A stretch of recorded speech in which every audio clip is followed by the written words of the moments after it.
Hello, welcome to Constitutional Chowder. We are lighting the light of the Constitution.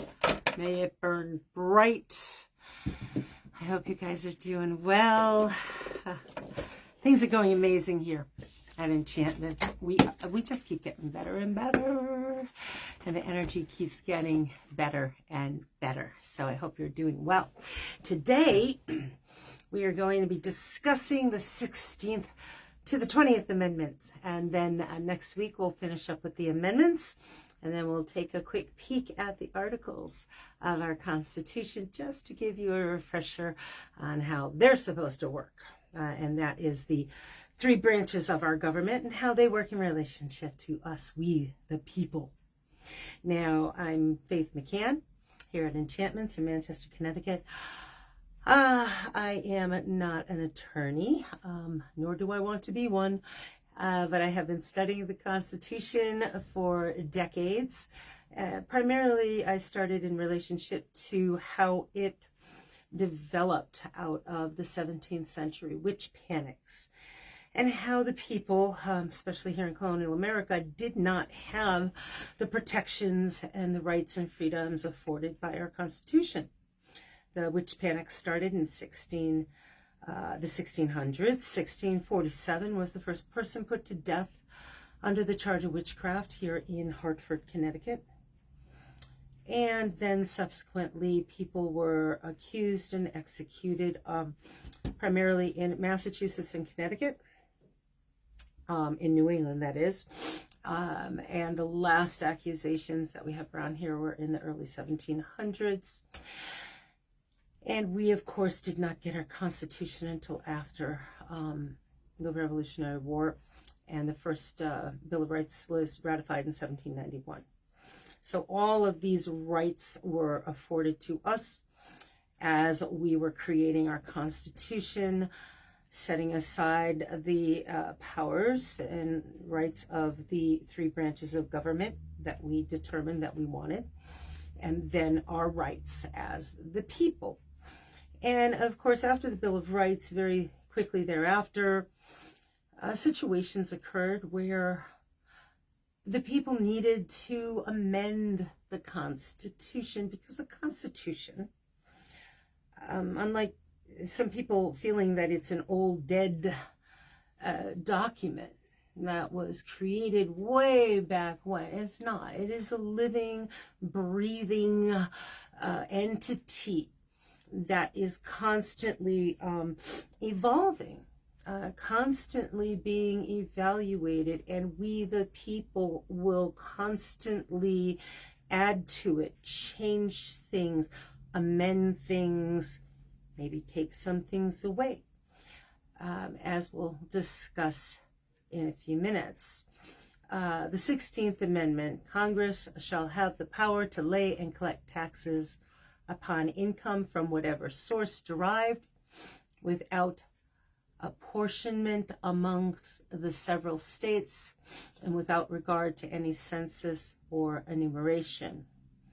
Now, this amendment, when it was passed in, let me see, this one was a little bit later, in 1913.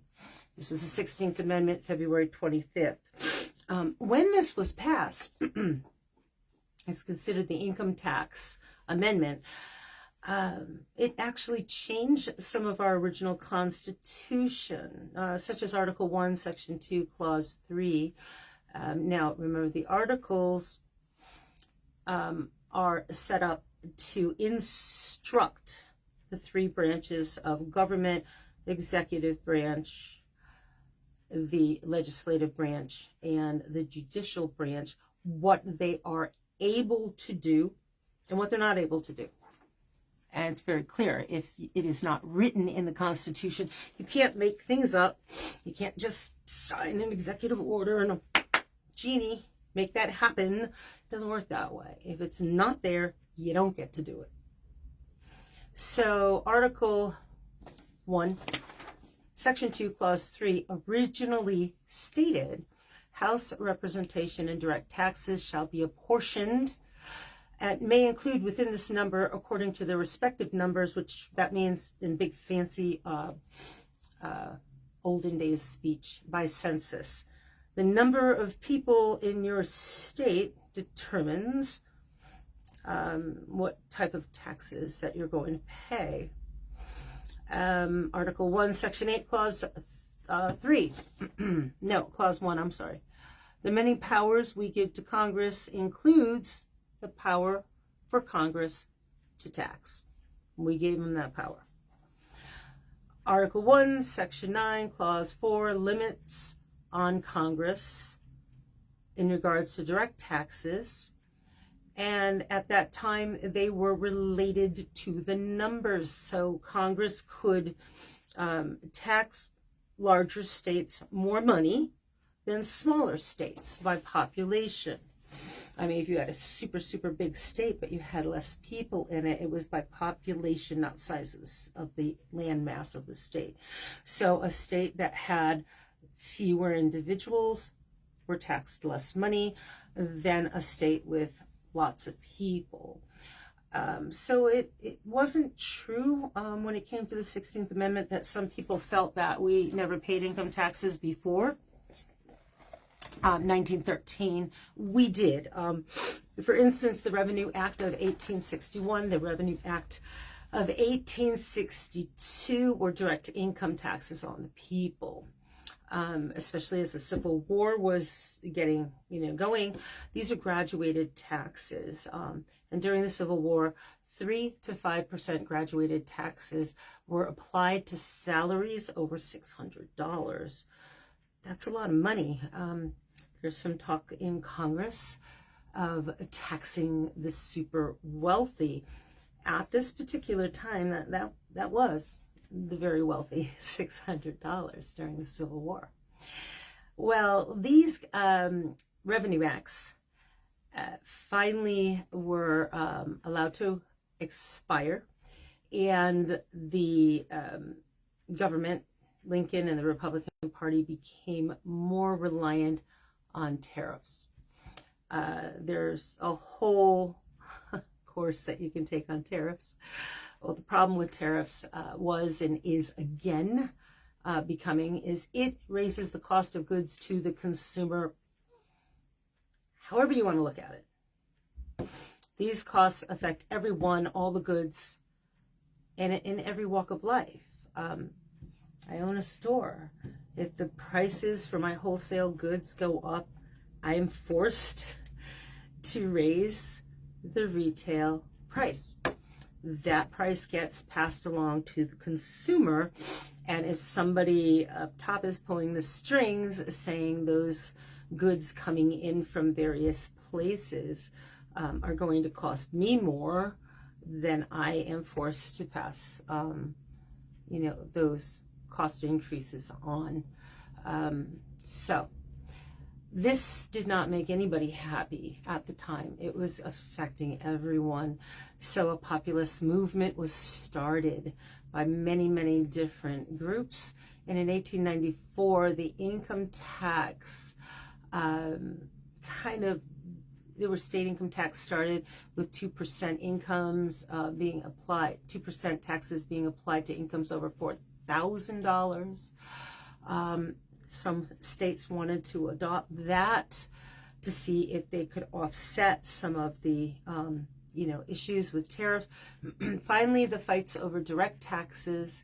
SCOTUS got involved with cases being brought before the Supreme Court.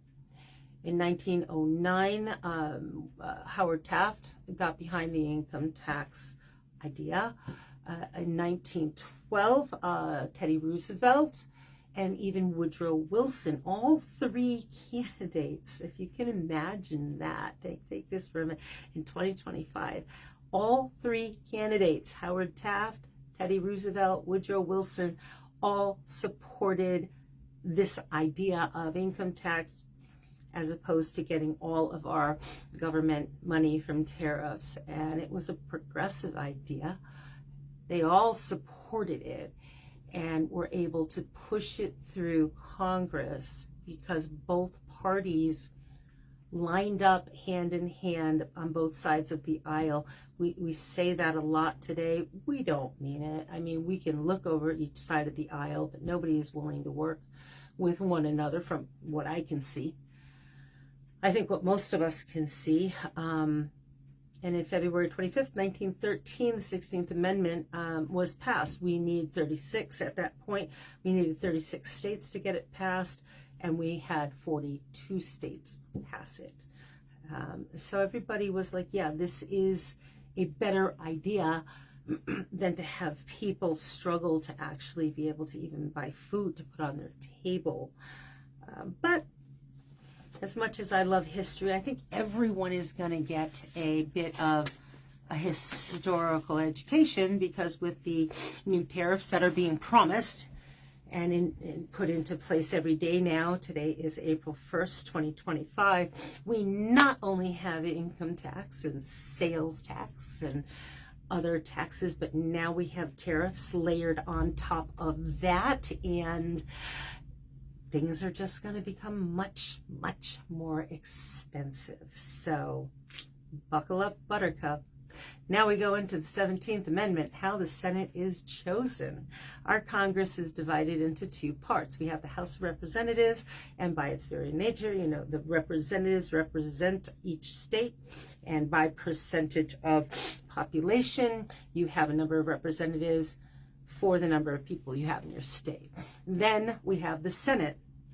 Now, it's interesting that this amendment, which was passed, it didn't have to do with the House of Representatives. The House of Representatives always were elected by popular vote, except until the 17th Amendment, senators were not elected by popular vote. They are now. They were originally senators appointed by state legislatures. So people that were in favor of this old system felt it gave diverse interests in Congress by giving their states a way to keep Congress in check. Unfortunately, more people felt that it worked against the system and said it was an undemocratic and an elitist system, because you get your friend in, or maybe this guy, gave you some type of a deal, whatever, and you have a friend and you get to vote for one person as opposed to a popular vote, which has always been proven to be more democratic. As a matter of fact, once in 1895, a legislature voted for a senator in Delaware, ended up in a stalemate or a tie, and so that seat remained vacant for 2 years. And at that point, people were like, okay, something has got to give. This is not a workable system. States started to individually reform their systems by allowing the people to vote for whom they wanted for their senator, just as we do today. And once they, said, okay, we're going to change the state law, you can vote for your state senator. After they voted, whoever received the popular vote, it was still in Congress, they voted by legislature, but the state's legislature voted deliberately for their people's vote, whoever had won the popular vote. So eventually, by 1912, more than half the states had adopted this particular reform idea, and on May 13th, 1912, Congress proposed this amendment, and on April 8th, 1913, the 17th Amendment was ratified. Now, all state senators are elected, and the only time a senator is appointed is when it is necessary for that particular state's governor to pick the vacancy until the next election. Perhaps a senator is unable to fulfill their duties and they have to resign, or something, emergency happens, they're no longer able to retain their seat, and so the governor will pick to fill that vacancy. The 18th Amendment, oh, this is a fun one. Believe it or not, in the United States of America, For the young ones that might be watching this, we had a time between 1920 and 1933 called Prohibition. And this was an 18th Amendment. Prohibition, if you haven't heard this word, if you haven't been taught this in school, meant that it was illegal for the manufacture, transportation, and sale of alcohol. Now, I guess if you could figure out a way to magically make it manifest in your home, fine, but you couldn't make it, you couldn't sell it, you couldn't buy it, and you couldn't transport it. So pretty much it was against the law in all of the United States. There was an American movement, a growing temperance movement, also called the Anti-Saloon League. And it was claiming that alcohol was damaging the American morale and the American family. And during World War I, Woodrow Wilson put a temporary end to the manufacture of alcohol, and he called it the grain movement. It was meant to save grain for the war effort to feed troops and people at home. So many men were sent overseas. They weren't home to work the fields. Women were working in the factories. The grain that was harvested was needed desperately. We didn't have a lot of bread at home. So many people, at this time, we were going from 1920 into a time where people needed to try to save food or come up with unique ways of making food stretch for very large families, and everyone was suffering and trying hard to feed their families. So restricting the use of grain in making various alcoholic liqueurs was considered helping your country, as well as religious and moral reasons. Various groups were encouraging the movement to restrict the manufacture and sale of alcohol, and it was designed to stop the consumption of alcohol. There are many anti-drinking movements. You might have heard of the Salvation Army. You see the red kettles out at the holiday times. That was an anti-drinking church, started in Great Britain, and it came to the United States in the 1880s. It was and remains a prominent temperance movement organization. Very strong anti-drinking advocate before and during the era of Prohibition. We also had Carrie Nation. I wanted to say one thing about the Salvation Army. While they were encouraging people to abstain from alcohol, they would also open up their doors and provide shelter for the homeless, for those on the street, those that were trying to, find some shelter in really, poor, conditions. So the only thing they asked is you give up drinking. So they were kind of like the first AA here before AA started. So as long as you didn't drink, they would help you out. And that is still a strong arm of some of the Salvation Army groups out there. We had Carrie Nation, who was quite a feisty gal. She would either go alone, I believe she came from Oklahoma, and she would either go alone into saloons and bars, or she would bring groups of singing women who would sing hymns, religious hymns. And as they were singing and praying, Carrie Nation would wield a hatchet, and as she was singing and praying, she would smash the bar to pieces. And she had been arrested over 30 times between 1900 and 1910 for what she would call her hatchetations. That's a little intense. We had the Women's Christian Temperance Movement, Frances Willard, the Prohibition Party, prohibition. Doesn't sound like much of a party. But in 1919, January, this particular Prohibition Amendment, the 18th Amendment, was ratified. So the manufacture and sale and transportation of alcohol became illegal. Prohibition, though, went into effect 1 year later, which is really interesting. By the time an amendment becomes ratified, it's usually pretty much, it's solid, it's good, it's being enforced, it's all through the United States. This took a year, kind of like, all right, you got a year. That's a real long last call to the bar. Okay, we passed the amendment. We ratified it in January of 1919. You got one last call to January of 1920. So you better make that last one count. The problem is, Prohibition was a dismal failure. It failed on every single level, and on some levels you might be surprised at. We had bathtub gin, as it was called, which was homemade alcohol being made at home.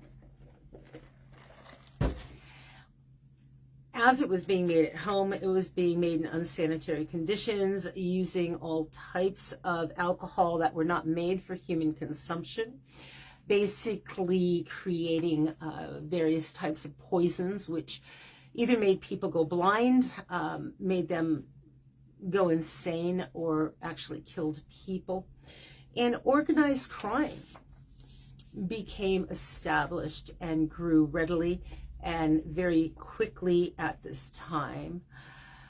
Speakeasies became a popular night out for people. It was exciting, it was illegal, it was naughty, and everybody was enjoying it. Everybody wanted to go out and kind of do something just a little bit bad.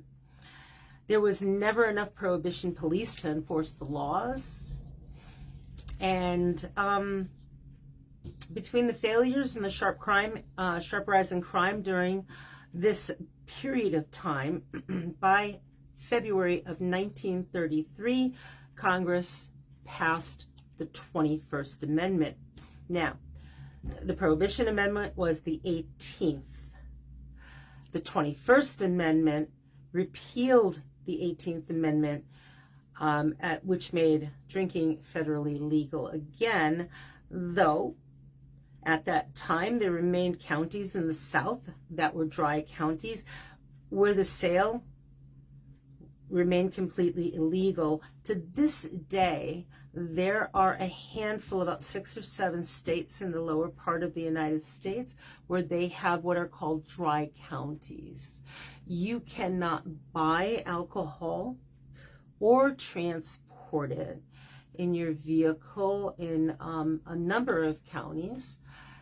You can't go to a restaurant and get a glass of wine or beer. They don't have bars or package stores or liquor stores or whatever you want to call them. But while the sales are illegal, transportation is illegal, consumption in one's home and on private property remains legal. I guess if you can get it home, you can drink it.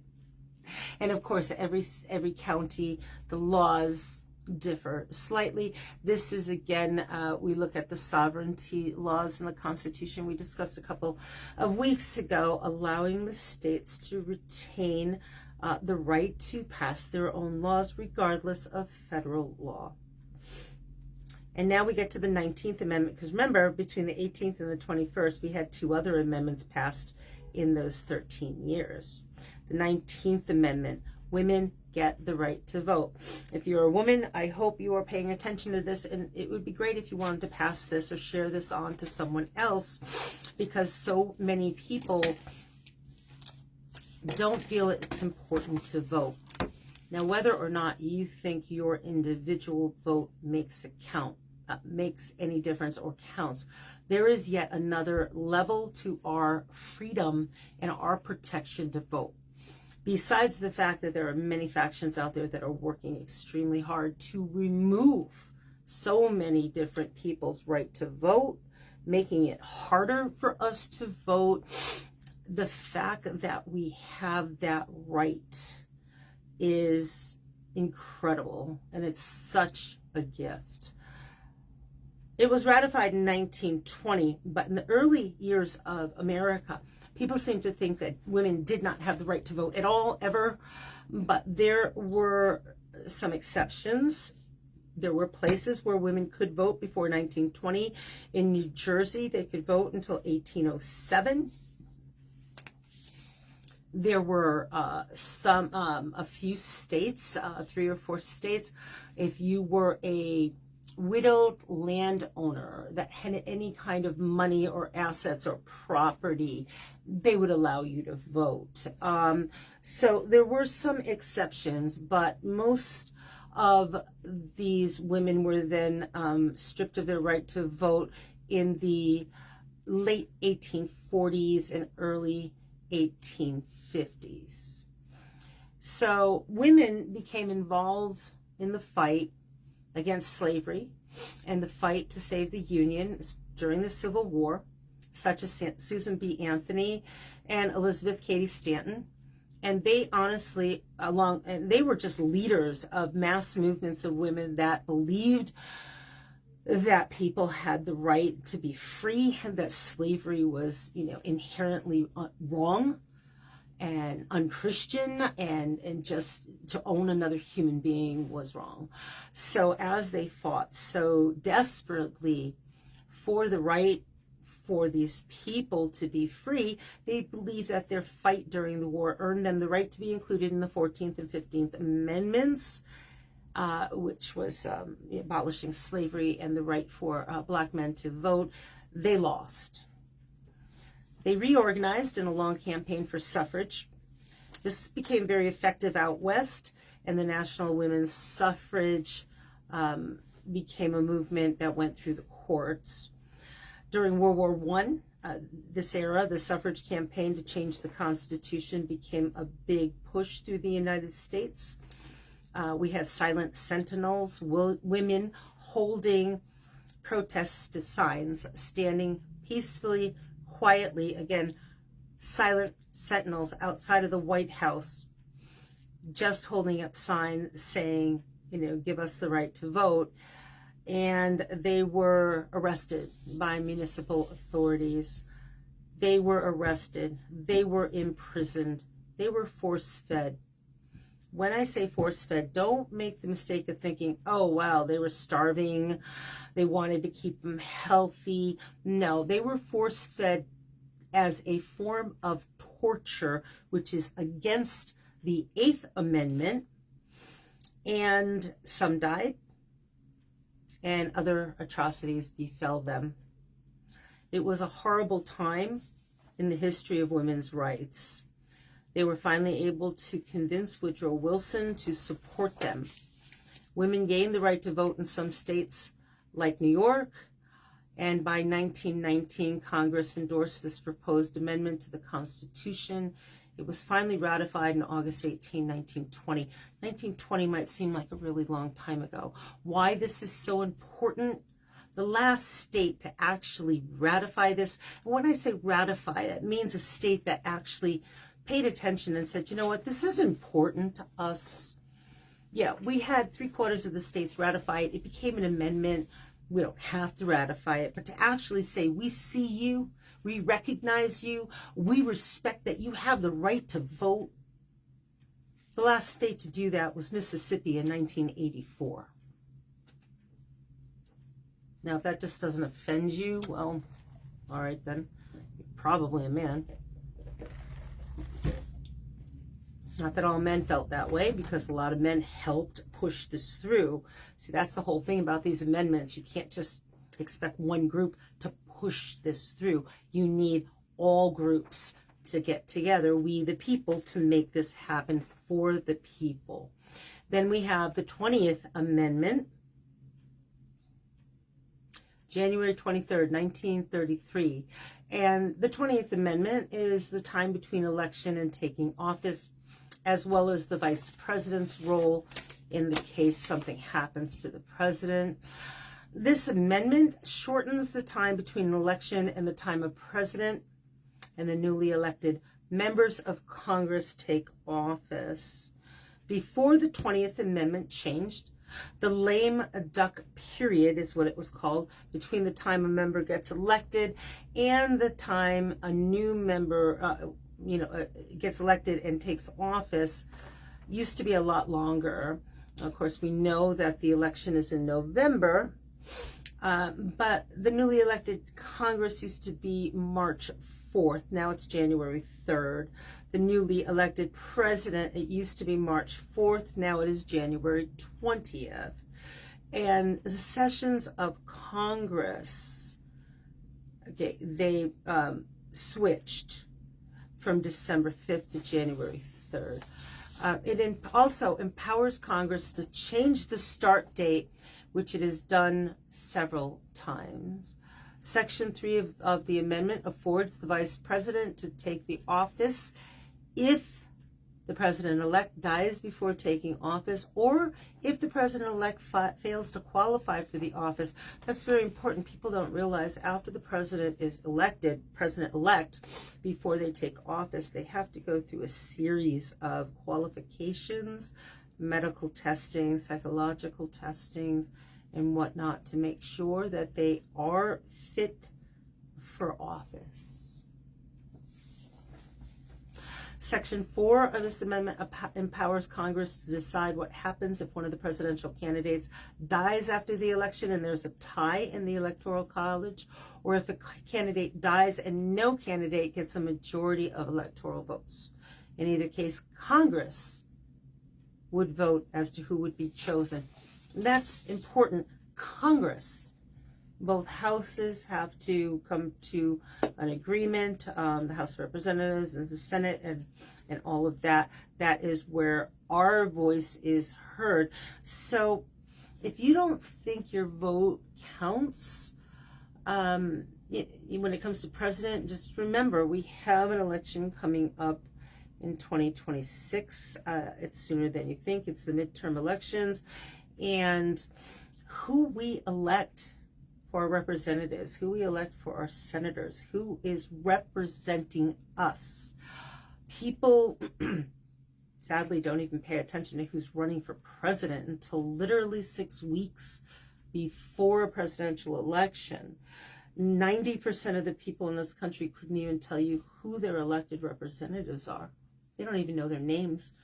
Yet they're extremely vocal on social media, and they'll tell you all the things they like and they don't like about one party or the other. Problem is you're not talking about your elected officials that are really the ones that are pulling the strings. You're talking about your neighbors. You're talking about each other. You're talking about yourselves. Get informed. Know who your elected representatives are. Look online as to how they voted. All of that is public information, and it's ridiculously easy to look at, should you choose to. You can watch congressional, sessions on television until they eliminate public access and, NPR and all of those. And there is a push to do that, public-funded television and radio, because all of that is out there for the public. And how does it benefit one party or another if they should eliminate that funded information, that media out there? It is not fake news. It's not fake media when you can actually see your government at work. When they defund it, you can't see it anymore. You have no proof. You can't, unless you go to Washington and actually sit there, if you're lucky enough, in the chamber. No, you can't see what's happening. So that's also a right that's being taken away from you. So voting in people that will represent you, knowing who they are, knowing how they feel about various issues, and how they feel, that's another important thing. It really doesn't matter how your representatives and your senators feel personally. You should know that they feel how you feel. They should be asking you, how do you want me to vote? What is important to you? I represent you, And we have some now, I hate to say it, they're pretty much divas because they want to be influencers or something like that, but they forget that they're there because you voted them there. So if they're not doing the job that you want them to, well, you have an opportunity every 2 years to make another choice. And if you think your vote doesn't matter, that's because they want you to. So you know better. Next week, we're going to go over the last 7 amendments. And then we're going to swing around the next week and talk about the articles, each branch of government. And then we'll go into our next series, which will be psychological self-defense, keeping yourself safe on the street, in your home, and other situations without having to use physical self-defense. So I hope you enjoyed this. Have a really great rest of your day. And if you know somebody that might find this interesting, please feel free to share. Thank you so much. Stay safe. Bye.